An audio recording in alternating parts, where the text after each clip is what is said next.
in lesson 23. Now the short O is pronounced ah, ah, ah, ah, ka, pa, pa. Ab, bob, cob, gob, mob, rob, sob. All those words in the OF family were ob, of. Sounds like OB. That's another letter that has a soft and a hard sound. Off. We have off and ob. So these are slightly different spelling pronunciations. Off. But since there's no such word as op, kids are going to know that it's off, and of is pretty obvious also. So don't worry about the slight variations in pronunciation. Now also in the on, don, ron spelling family, we have something very interesting. You have on, don, ron, but then you have sun, ton, and one. Isn't that interesting? So there's that slight variant vowel sound.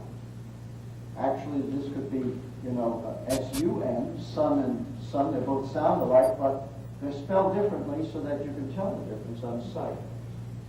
This sun is the sun in the sky, that sun is a child, ton, and one. Now, one sometimes is pronounced wan, as in wonton soup, right?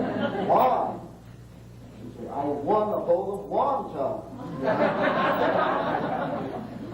Those are easily, these are very easy things. We're not even talking about anything difficult. We move right ahead into lesson 24, just a series of sentences that include all of the things learned up till then. Lesson 25, we now teach the S. Plurals.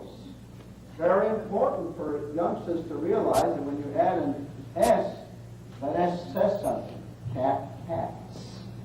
Cats, dogs, pets, hills, pots, pans, hands. Then we also teach the apostrophe S, before S. Apostrophe S. Now what does an apostrophe S mean?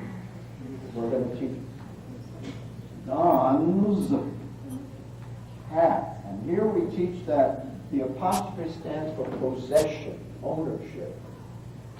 The hat belonging to Don. One of the commonest spelling mistakes made today is in the use of the apostrophe because they don't bother to teach it anymore. But in this case, it stands for possession. Don's hat, you see. Jack's pet. Now also, in words like kiss, if you want to pluralize kiss, you have to add es. Kisses. Kisses. Boxes. Boxes. So there we teach the plurals, and in the next group of sentences, in lesson 26, we have included in our sentences words with the plurals.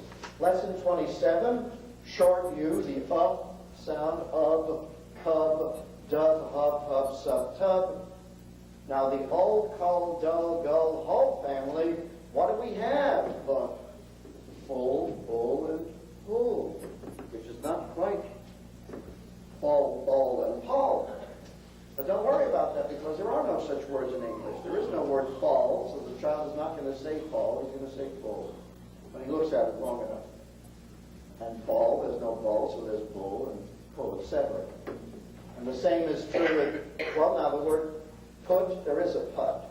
I think in golf, isn't there a putt in golf? So, but I think it's for two T's, double T's. In any case, these things are simple. That's lesson 27, the short U, and in lesson 28, we have sentences which we practice the short U. Now, in lesson 28, I added that lesson because some of these kids that I was teaching were having problems with their B's and D's because they were typical sight readers and confusing B's and D's, that I wanted to give them exercises, seeing the difference between bad, bad, dab, you see, did, and